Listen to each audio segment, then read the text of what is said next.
શ્રી વલ્લભાધીશ કી જય. સવારે સુંદર વાતાવરણ, આહલાદક, કુદરત કેટલી સુંદર છે. કુદરત આપણને કેટલો પ્રેમ કરે છે, પણ આપણે સામું જોતા જ નથી. આપણું ધ્યાન બધું ભૌતિક સુખમાં જ હોય છે. પણ જો સવારમાં ઉગતા સૂર્યના કિરણો જે સોનેરી, જે આમ સ્પ્રેડ થતા હોય, એકમાંથી અનેક ઉગતા હોય, અને ધીમે ધીમે ધીમે ધીમે સૂર્ય એકદમ કોમળ હોય. સૂર્ય કોમળ ન હોય, એ એકદમ આમ, પણ સવારમાં ઉગતો સૂર્ય એકદમ કોમળ હોય. અને આપણે બધા સવારે કીર્તન ગાઈએ, એમાંય આવે કે ગાય ભાંભળતી હોય, બછડા ધાવવા માટે તૈયાર હોય, ઘાસ કાપેલું હોય, કાં વનમાં ચરતી હોય, પાણીના પેલા ભૈરા હોય એની અંદર પીતી હોય. તો આજ સવારે ગયા હતા કામથી ને, અને મારું ત્યાં કાંઈ કામ નહોતું, પણ આકાશ કે મમ્મી ચાલ ને, તને બહુ ગમે છે કુદરત. એટલે આખા રસ્તે વ્રજને યાદ કર્યું. આમ કરીને આમ કર્વ હતા, અને વચ્ચે 2-3 ગામડા આવ્યા. તો એ જ સમજાવતી કે વ્રજમાં જઈએ ઠાકોરજી પધરાવીને લીલી પરિક્રમામાં, તો માથે જાપીજી હોય, અને માનો કે સવારે ઠાકોરજીએ દૂધ બરાબર ના પીધું હોય, તો ક્યાંય ગાય દોવાતી હોય અને ઘૈયાવાળું દૂધ હોય, તો ગાડી ઊભી રાખીને અંદર ગરી જાય. અને ઝાંપીજી હાથમાં હોય એટલે વ્રજવાસી કે ઓ લલા કે લેકે આવ્યો, આજા આજા આજા આજા. આપણે ગાડી લઈને કોઈ આવ્યું હોય ને અજાણ્યું, તો ઝાંપો નથી ખોલતા. ભાઈ કોનું કામ છે? નહીં તો સમય જ છે, કળિયુગ જ છે. છતાંય એ લોકો આજા આજા લલ્લા કે લેકે આવ્યો. અને એ પેલા તાવડાની અંદર ઘૈયાવાળું દૂધ દે. પાછા આપણને શીખવાડે, જલ્દી કર, ઓલા ઘૈયા ફીણવાળા જતા રહેશે. આપણે એમ થાય કે પીછવાઈ લગાડીએ ને બહાર. અહીંયા અમારે છે ને પીછવાઈ, તું અમારા લઈ ગઈ છો, તાર બધું કરવું પડે. આ તો એનું ઘર છે, એના ઘરા નાટકની જરૂર નહીં. અરે આપણને તો પહેલી વાર ગયા ને 2008માં, ત્યારે તો મને તો ખોટું લાગી જતું હતું.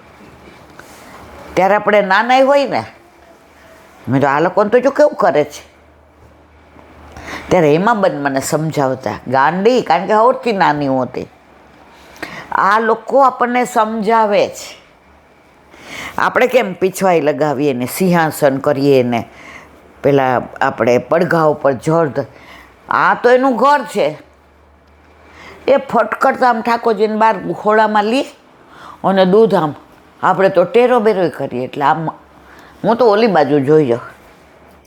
મને કે તું તો એ બાજુ જ જોઈ જા, તમે લઈ ગયા છો ને એટલે તમારે ટેરા કરવા પડે. આ તો અમારો જ છે. અહીંયા એને ટેરા બેરા, આ વ્રજવાસીને ઘર એના ઘર છે. આ બધે ચોરીઓ કરતો, ના પાડીએ તોય પરાણે આવતો હતો. હોતેલા છોકરાને જગાડીને રોવડાવતો હતો, આ ઓછો નથી.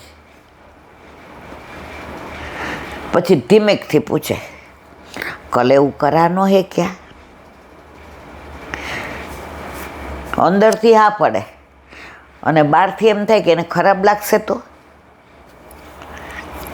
એટલે અમારા હેમાબેન હતા, એ લીલામ પહોંચી ગયા બિચારા. બહુ મારા માય ન હોય ને બેનપણી ન હોય, જ્યાં હોય ત્યાં પ્રભુ મારા એમને વંદન. આપકા લલ્લા હે જો કરવાના. હા, અબ બરાબર બોલી. અને પછી જે રોટલા ચૂલા ઉપર, અને એ લોકોના સંધાના જેવું સંધાનું હજી સુધી નથી ચાખ્યું. જ્યારે જઈ ત્યારે વલ્લભની કૃપા એવી કે સંધાનો તો એ ચખાડે છે. ગઈ વખતે ખબર છે આપણે ઓલા સ્ટફ પરોઠા હતા બટેકાના, એની આ રેણે આટલું બધું દહીં ને, હા કરહલા, જો નામ ભૂલી ગઈ તે. આપણે કેટલા 20-25 હતા. પહેલાં તો આપણે 4-5 હતા. તો મેં એને પૂછ્યું, મેં કીધું મને કે ઓહો, અને ખાટલા પાથરા ત્યાં તો એ ઈલાબેન રહ્યા સત્સંગ કરતા લાગે, આપણી તો છાપ જ બધાએ આવીને બેસી ગયા. મને એમ થયું કે આ 4-5નું પૂછ્યું જ, પણ વ્રજવાસીને ઘરે ખૂટે નહીં, કારણ કે ઠાકોરજી ત્યારેય જતા હતા અને અત્યારેય જાય છે. 30-35 હતા, બધાએ ધરીને કલેવું કર્યું.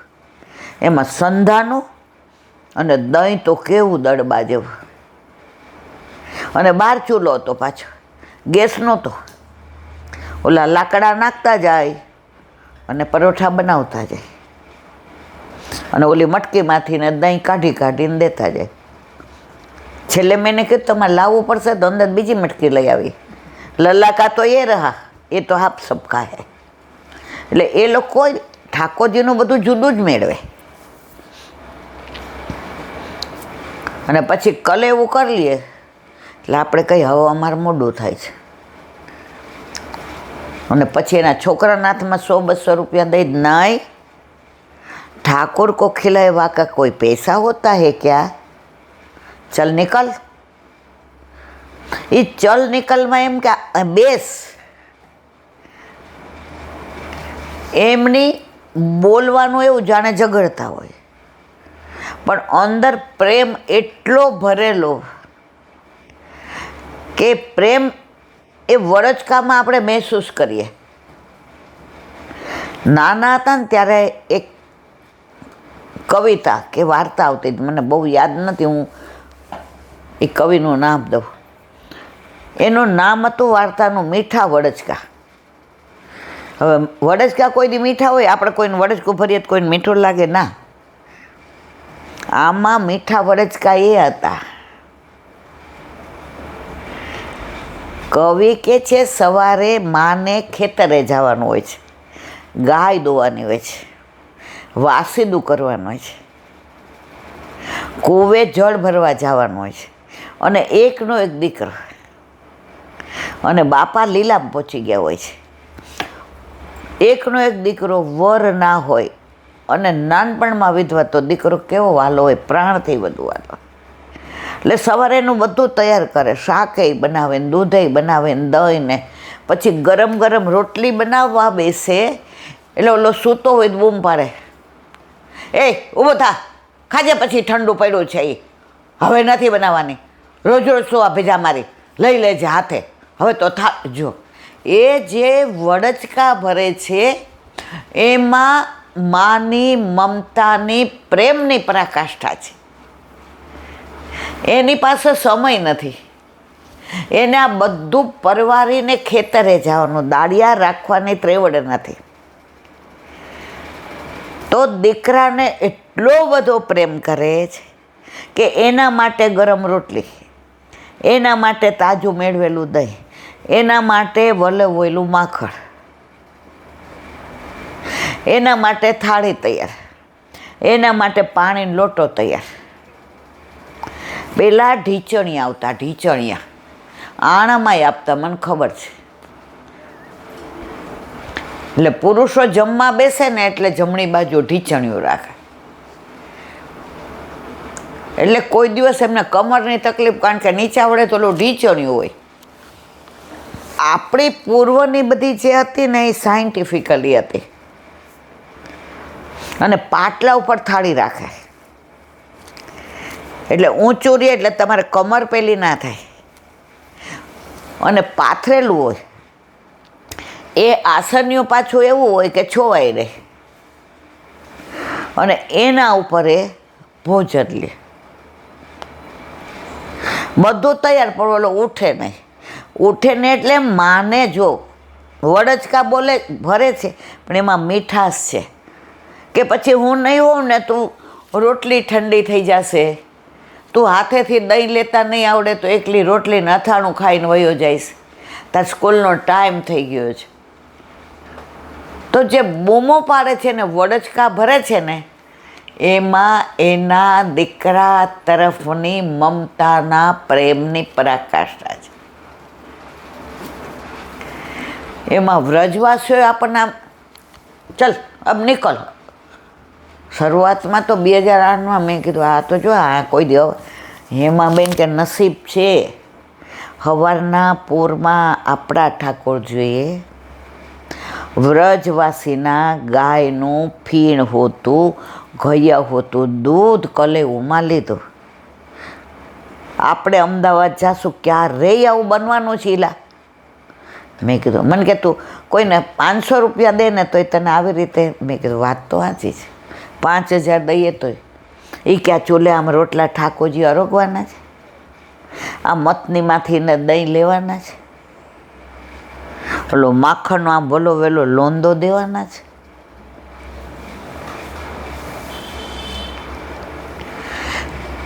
પછી તો 2008માં વેરી ફર્સ્ટ ડે થયો ને, પછી તો રોજ મજા પડી ગઈ. અને ડ્રાઈવરે શરૂઆતમાં હાલતા હતા, પછી ધીમે ધીમે દોંગા થયા. હવે તો શી ખબર, જો ઈશ્વરે કેટલા ઘર બદલા. અહીંયા દુખે તો સામે બેઠી, ત્યાં એનાથી વધુ દુખે તો અહીંયા બેઠી. હવે ત્યાં તો સહન ન થયું એટલે પાછી હતી ત્યાં ને ત્યાં.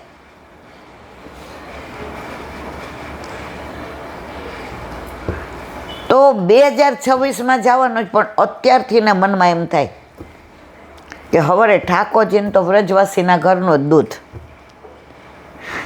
એના જ રોટલા, એનું જ દહીં અને સંધાનું. સંધાના એટલે અથાણું. એ લોકો ગમે એમ બનાવતો હોય, કેમ બનાવતો હોય આપણે કેટલી વાર પૂછ્યું. સરસવનું તેલ હોય એ લઈ આવ્યા, પણ એ ત્યાંના જેવો ટેસ્ટ નહીં આવતો. એમાં એ વ્રજ રજ જોઈએ, એમાં વ્રજવાસીનો હાથ જોઈએ.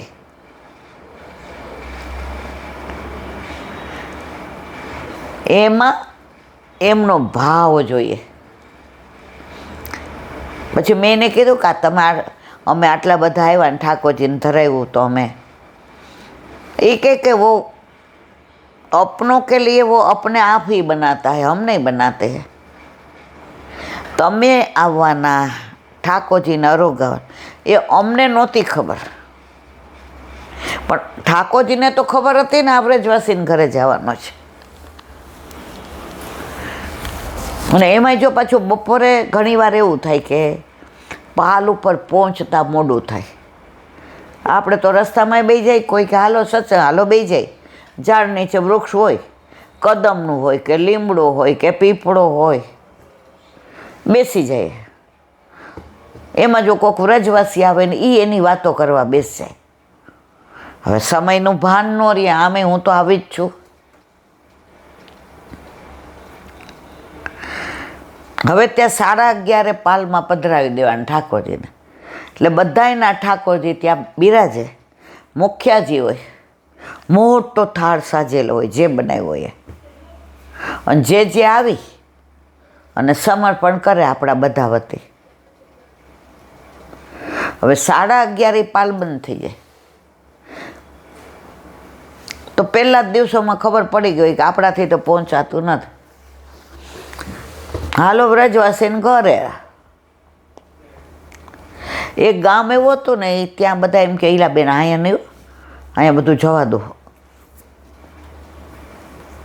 મેં ટાઈમ થઈ ગયો છે, પહોંચાશે નહીં ગાડીમાં. હવે ઠાકોરજીને ત્યાં જઈને આપણે પૂરીને શક્કરપારાને દઈને એવું ખવડાવવાનું. તો કે આ ગામની તમને ખબર નથી. કંઈ વાંધો નહીં, આની ઈચ્છા હશે થશે. મોટો ડેલો હતો, ત્યાં બધા બાપા ને બધા બેઠેલા. હવે મારે ઓલું થાકી ગઈ હતી એટલે ઝાંપીજી માથે હતા, નહીં તો કેડમાં હોય. बाबा खाना खा लिया? तेरे को क्या काम है बोलने? अरे बापा जे वो वड़चका, पण मैं कीधुं एम मीठा वड़चका. मैं कीधुं गोपाल को बहु लल्ला आया है. खाली एटलुं बोल्या त्यां तो बहू दौड़ता दौड़ता आवीने झापीजी लई गया हाथमांथी.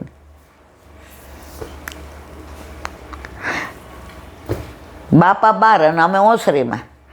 आटली लाज काढेली. आजे बधाय लाजवाळा ज होय. એટલે વહુએ અમને એક વાક્ય સરસ કીધું, એ આકે लिए तो आज देखो देरी ही देरी हो रही है. તો એના ઠાકોરજીને અરગવા માટે બધું તૈયાર કર્યું હતું. ત્યાં આપણા 5 ઠાકોરજીને પધરાવી દીધા. એ બાર બેઠ, એને રૂમમાં પધરાવ્યા. મેં તો હારા અમારા ઠાકોરજીને અમારે બહાર બેસો. गोपी के घर जाता था तो मैया आती थी. मैं जो ना बैठ, अरे बापा पाछा बार. અને ઠાકોરજીને ધરાવી બહાર આવીને વ્રજવાસામાં ગાય. જે સારસ્વત લીલા બધી એ નજરે તરે. પછી ભોગ સરાવીને આચમનને કરાવ્યું. હવે પાન મથુરાથી લાવતા ભૂલી ગયા હશે, ખબર નહીં.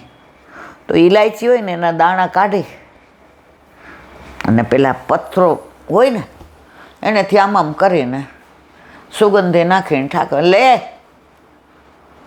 બાબા જ નહીં ગયે મથુરા, પાન નહીં લાયા, ચલેગા ને. આ લોકો તો જાણે હજી ઠાકોરજી સારસ્વત કલ્પના હોય ને વાતો કરતા હોય ને એવી જ રીતના. અને અમે 6 જણા હતા, હેમાબેન, હું, ઓલા ચંદ્રિકા માસી મણિનગરવાળા પિંગળા, બરોડાવાળા ચારુ માસી અને ચંદ્રિકાબેન મૂંગા. હવે ચંદ્રિકાબેનના ઠાકોરજી નહોતા, બાકી મારા, હેમા માસીના, ચારુ માસીના અને આ ચંદ્રિકાબેનના હતા કે નહીં મને બહુ યાદ નથી. પેલા પિંગરા ઝાંપીજી ન કરવા દે, આપણને પ્રસાદ લઈ આવે ને પછી જે વાજુ લઈ આવ્યા અને પછી મૃદંગ અને જે જમાવટ થઈ પાલે પહોંચ્યા 3.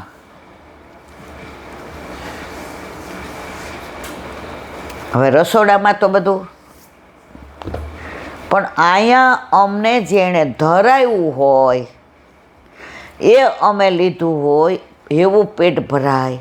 અને ત્યાં ઓલા કેટલી વેરાયટી હોય, દહીં વડાઈ હોય ને દૂધ પાકે હોય ને દાળ ભાત શાકે હોય ને બધું. મનમાં એમ થાય કે આ રોજ આ જ કરાય, અહીંયા જવાય જ નહીં. ત્યાં એટલું સરસ હોય, પણ અહીંયા વ્રજવાસીના ઘરનો ટૂંક રોટલો. અને આ તો પાછા ગવાર કરે ને તો હાથેથી આમ કરે, સમાણી તો લે જ નહીં. ચોળી કરે તો હાથેથી આમ કરે, સમાણી લે જ નહીં. અંદર લીલા મરચાં ને કોથમીર ને વઘાર કરે એટલે લીમડો ને આદું પછી ને નહીં એ આમ ટક કરી નાખી દે અંદર, અને જીરું, અને થઈ જાય એટલે સહેજ ઘી એટલે તરે ઉપર. ઓ મારા વાલા, પણ એ સ્વાદ હમાં કબહો ન ચાખ્યો સુન ગોકુલ કે નાથ.